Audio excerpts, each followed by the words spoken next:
A falling statue of former President Hafez al-Assad met with cries of joy on the streets of Damascus.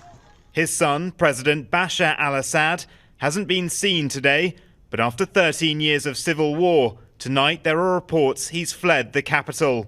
A military spokesperson has denied this, claiming they're still in control. The terrorists' media platforms have not stopped publishing misleading videos and fake news about what is happening across Syria's geography. But rebel groups across the country have seized more and more territory, and they're not finished.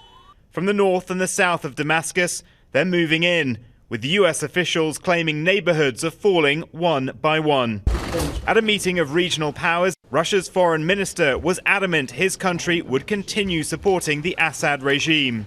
On the ground, though, there's little evidence of that. This graveyard of Syrian military aircraft in the now captured city of Hama, demonstrating how caught off guard the regime was. And this is probably the most threatened they have ever been, notwithstanding perhaps 2011 when the revolution first started. At that time, the military clamped down very hard on the revolution, leading to the civil war. But now we are in a position where the regime and, more importantly, its backers are significantly weakened.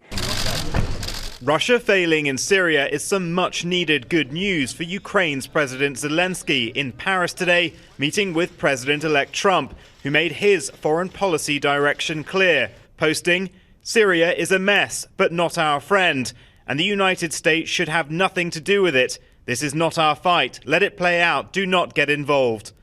Millions of Syrians were already facing dire humanitarian conditions, now compounded by an uncertain future. All kinds of intelligence agencies seem to have been completely taken by surprise by the rebel advance. That is how firmly Assad seemed to be in power. Now we don't know what comes next. Tonight, there are reports that thousands of Syrian soldiers are crossing into Iraq seeking shelter, that Iran's Islamic Revolutionary Guard has left Damascus, and that Russian naval assets are leaving their port in the country. After 53 years in power, with old allies fleeing, we may well be witnessing the final hours of the Assad family's rule. Carolyn? Vincent McAviney in London, thank you.